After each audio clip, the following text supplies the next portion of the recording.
అయితే ఇన్‌స్టాల్ చేశాను నేను. అంటే దాదాపు అప్పట్లో మంగ్లీ గారి విషయము ఏదైతే మధు, రమావత్, హేమకాంత్ ఇవన్నీ మనకు డబ్బులేదో స్కామ్ అన్నది అయిపోయింది. కూల్ అయిపోయిందే కదా! మళ్ళీ మీరు ఎందుకు దాన్ని రేజ్ చేస్తున్నారు? ఎందుకు వీడియోస్ చేసి పెట్టడం జరుగుతుంది? ఎందుకు అడ్వకేట్ సుబ్బారావు గారి వల్లనే కదా ఇది జనాల్లోకి వెలుగులోకొచ్చింది. ఇలా అన్యాయం జరిగింది, స్కామ్ జరిగిందని సుబ్బారావు గారి వల్లనే వచ్చింది గదా! మళ్ళీ మీరు సుబ్బారావు గారికి తప్పెందుకు పడుతున్నారు? అసలు ఏంటిది విషయము? అన్న విషయం ఏందంటే అన్న, నేను ఏదైతే మంగ్లీ ఎపిసోడ్ మైక్రో స్కామ్ నుంచి ఏదైతే వచ్చిందో అప్పటి నుంచి నేను కంప్లీట్ గా చూస్తున్నాను. సరే ఇది ఫైనల్ ఎక్కడి వరకు వెళ్తుంది చూద్దాం, బాధితులకు ఎంతవరకు న్యాయం చేయగలుగుతారు వీళ్ళు అని చూసాం. అయితే ఇది హేమకాంత్ రెడ్డి, ఇప్పుడు అడ్వకేట్ సుబ్బారావు గారిని అప్రోచ్ అయింది హేమకాంత్ రెడ్డి. ఈయన ఎక్కడ ఉంటాడు? కర్నూలు. మనం మీడియా ఛానల్ కథనం ఆయన ఎవరు కూడా నాకు క్లారిటీగా తెలియదు. మంగ్లీ విషయం, మంగ్లీ ఎవరు కూడా నాకు క్లారిటీగా, మంగ్లీకి నాకు వ్యక్తిగత పరిచయాలు ఇట్లాంటి ఏం లేవు. క్లియర్ గా చెప్పాలంటే ఈ విషయంలో బాధితుల తరపు నుండి మాట్లాడే వాళ్ళు లేరు. మెయిన్ బాధితులని న్యాయం ఎలా జరుగుతుంది అనే కాన్సెప్ట్ తో నేను మన సుబ్బారావు గారి పైన వీడియోలు చేయడం జరిగింది. అయితే ఇక్కడ పాయింట్ ఏంటంటే అన్న, సుబ్బారావుని డైరెక్ట్ అప్రోచ్ అవ్వాలంటే కాదు.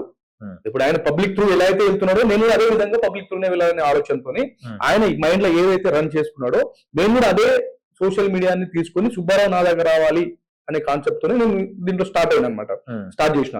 అయితే పాయింట్ ఏంటంటే అన్న, ఇప్పుడు హేమకాంత్ రెడ్డి అనేటోడు నీ దగ్గరికి వచ్చి కంప్లైంట్ చేసిండు. ఏమని? ఇట్లా జరిగింది, ఏదో స్కామ్ జరిగింది, నా డబ్బులు పోయినాయో ఏదో ఎక్సెట్రా నీకు కేసు పెట్టిండు.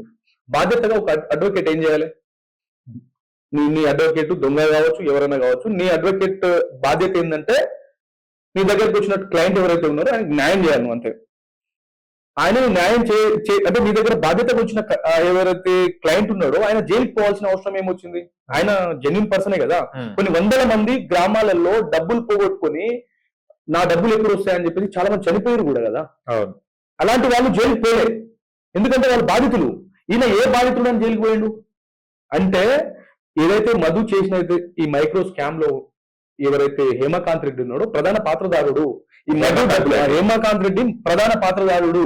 ఇప్పుడు ఈ ప్రజల డబ్బులన్నీ హేమకాంత్ రెడ్డి దగ్గరనే ఉన్నాయి, మధు దగ్గర లేవు. మధు దగ్గర రూపాయి కూడా లేదు.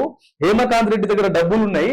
ఇప్పుడు ఈ విషయం ఏడ బయటపడితే వీళ్ళందరూ నా మీదకి వచ్చి పడతారు అని చెప్పేసి లాయర్ సుబ్బారావుని ఒక మధ్యలో గోడల వాడుకొని మంగ్లీ సైడ్ ఈ ట్రాక్ ని మంగ్లీ సైడ్ నూకేసి, ఆమె ఒక సెలబ్రిటీ కదా, ఒక మాట చిన్న ఒక కేసు అయినా ఏదైనా సెన్సేషన్ అవుతుంది.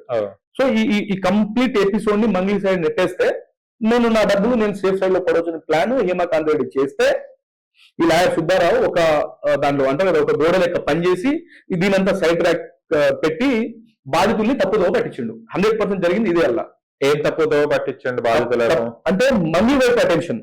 ఓకే. ఇప్పుడు ఏ బాధితుడి దగ్గరికి వెళ్ళి మంగ్లీ డబ్బులు ఇవ్వండి, ఫలానా ఇతనికి ఇవ్వండి అని చెప్పలే ఏ బాధితుల దగ్గర. ఒకవేళ మంగ్లీ ఒకవేళ తప్పు చేసి ఉంటే ఈ కేసులో మంగ్లీ కూడా జైలుకి పోవాలి కదా. అవును, తన మీద తప్పు చేసి ఉంటే జైలుకి పోవాలి. ఇప్పుడు మొత్తం పోలీస్ వ్యవస్థని మంగ్లీ మ్యానిపులేట్ చేసింది అనుకున్నాం, ఓకే. న్యాయ వ్యవస్థని మన మొత్తం రాష్ట్ర ప్రభుత్వాన్ని మంగ్లీ మ్యానిపులేట్ చేసింది అనుకున్నాం, ఓకే. కానీ న్యాయ వ్యవస్థని మంగ్లీ మ్యానిపులేట్ చేయగలదా? ఎందుకు చేస్తుంది? అలా మ్యానిపులేట్ చేస్తే ఈరోజు బండి సంజయ్ గారి కొడుకు జైలు ఎందుకుంటాడు? అలా మ్యానిపులేట్ చేస్తే ఢిల్లీ ముఖ్యమంత్రి అయినటువంటి అరవింద్ కేజ్రీవాల్ కూడా గతంలో మనీ లాండరింగ్ కేసులో జైలుకి పోయిండు. మనీ సిసోడియా లాంటి వాళ్ళు కూడా జైలుకి పోయారు. చట్టం కాదు కదా.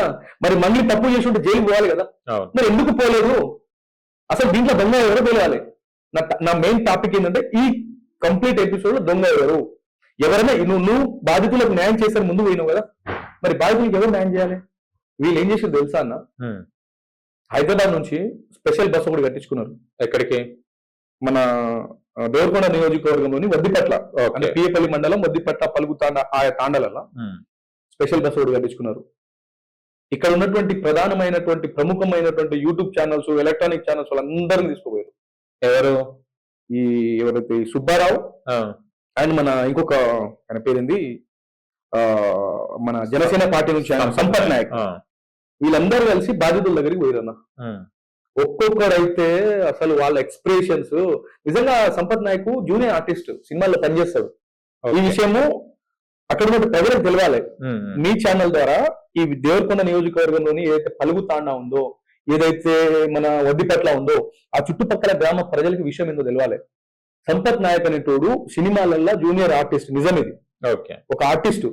ఈయన ఎవరైతే మన ఈ వకీల్ ఉన్నారో, ఈ వకీల్ ఏమో ఆర్టిస్ట్ కావాలని తహతలాడే ఒక సెలబ్రిటీ కావాలి, నేను ఫేమ్ అవ్వాలని ఒక లాయర్ ఈయన. ఈ వకీల్ సాబు వాడేమో ఫకీర్ సాబు, వీళ్ళిద్దరు కలిసి స్పెషల్ బస్ కట్టుకొని గ్రామాలకు పోయారు. వీళ్ళకి ఫండింగ్ ఎవరు చేసిన, ఎవరి చేతితో డబ్బులు పెట్టుకోరు చెప్పు? ఎవరికేమో అవసరం బయట వాళ్ళు పెట్టడానికి. ఇప్పుడు ఈ డబ్బులు, సొంత డబ్బులు మన ఆ ఫకీర్ సాబ్ పెట్టుకున్నాడా, సంపత్ నాయక్ కొన్ని ఈ వకీల్ సాబ్ పెట్టుకున్నాడా? వీళ్ళని కావాలనే ప్రీ ప్లాన్డ్ గా కొంతమంది డబ్బులు ఇచ్చి మీరు ఎక్కడికి వెళ్ళి చెయ్యండి అని వీళ్ళకి చెప్తే, వీళ్ళ చేతితో పెట్టుకున్న సినిమా వీళ్ళకి లేదు. ఆడికి పోయి ఆ ప్రజలకు కంప్లీట్ గా 4 దగ్గర మైకులు పెట్టి మీకు ఇట్లా వాళ్ళు ముందే కడుపు కాలు చేస్తారు, కొంతమంది మనుషులు చచ్చిపోయారు, ముందే డబ్బులు పోగొట్టుకున్న బాధలు వాళ్ళు ఉన్నారు. వాళ్ళని అసలు నిజమైన ఇప్పుడు యాక్టింగ్ స్టార్ట్ చేసిన ఆడికి పోయి, అరే కొడకల్లారా, మంగికి సపోర్ట్ చేసే కొడకల్లారా ఇక్కడ చచ్చిపోతుర్రా, అది మామూలు డైలాగా? అరే మీ కెమెరా మీ మీడియా అంటే మీ ఛానల్ తరపున ఒక మాట చెప్తా, సంపత్ గారు మీరు మాట్లాడే ప్రతి మాట సినిమాలో షూటింగ్ చేసే కెమెరాల ముందు కాదు, మీరు చెప్పే మీ దగ్గరకు వచ్చే ప్రతి కెమెరా సినిమాలో షూట్ చేసే కెమెరాలు కావు, యూట్యూబ్ లలో షాట్లు చేసే కెమెరాలు కావు. కొన్ని కెమెరాలు మీడియా కూడా ఉంటాయి, ఇంకొన్ని కెమెరాలు మన వ్యక్తిత్వాన్ని కూడా డిసైడ్ చేస్తాయి. అవునా కదా?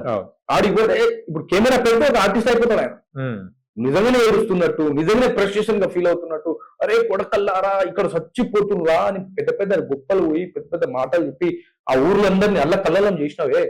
దేవరకొండ నియోజకవర్గంలో మొన్నటి వరకు వద్దిపట్ల అంటే పలుకుతుంటే నాకు తెలియదన్నా, మా నియోజకవర్గం అట్లాంటి మొత్తం తెలుగు ప్రజలు ఏపీ తెలంగాణ మొత్తానికి హల్చల్ చేసినావు ఆ గ్రామ పంచాయతీ. మరి బాధితులకు నువ్వు ఏం న్యాయం చేసినావు? ఇది అడిగితే సుబ్బారావు నువ్వు అడిగి పోయి ఇంతింత చేసినావు, ఏవేవో ఎగిసెగిసి పడ్డావు, నేను ఖచ్చితంగా బాధితుల తరపు నుండి కొట్లాడతా, ఆఖరి వరకు నేను ప్రశ్నిస్తా అని చెప్పి నువ్వు అడిగి పోయినావు. మరి ఇప్పుడు బాధితుల తరపు నువ్వు ఇక్కడికి వచ్చి ఆ అవకాశాన్ని అడ్డం పెట్టుకుని నువ్వు సినిమాల షూటింగ్ కి అవకాశం సంపాదించుకున్నావు కదా, మరి బాధితులకి ఎవరా న్యాయం చేసేది అని అడుగునా తప్ప? అంటే ఇంతకుముందు కూడా సుబ్బారావు గారు మూవీస్ లో అవి యాక్ట్ చేసేవాళ్ళు, అంటే యాక్ట్ చేయాలని ఒక ఇంటెన్షన్ ఆయనకి. ఈ మధ్య కూడా ప్రముఖ డైరెక్టర్ల దగ్గరికి, ప్రముఖ మన ప్రొడ్యూసర్ల దగ్గరికి సంకనాక్తా ఉన్నాడు, నాకు అవకాశం ఇవ్వండి అని. ఈయన ముఖాన్ని చూసి ఎవరైనా దగ్గర రానిస్తాడా? ఈయనెవరు అందరూ తెలుసు, ఎవరు సన్నాసి హౌలగాడు, ఈయన ముఖాన్ని చూసి ఎవ్వరు కూడా దగ్గర రానివాడు, అవకాశం కోసం ప్రయత్నిస్తా ఉన్నాడు కానీ ఎవరు సన్నాసి హౌలగాడని చెప్పి ఈయనకి ఏంటంటే మతిస్థిమితం లేదన్న. కానీ అవకాశానికి మంగ్లీ గారి కేసుకి ఇదే మధు గాని మంగ్లీని ఎందుకు ఇన్వాల్వ్ చేసిరు అసలు? మంగ్లీ గారిని నీకు నేను ఆల్రెడీ ఒక మాట చెప్పినాను,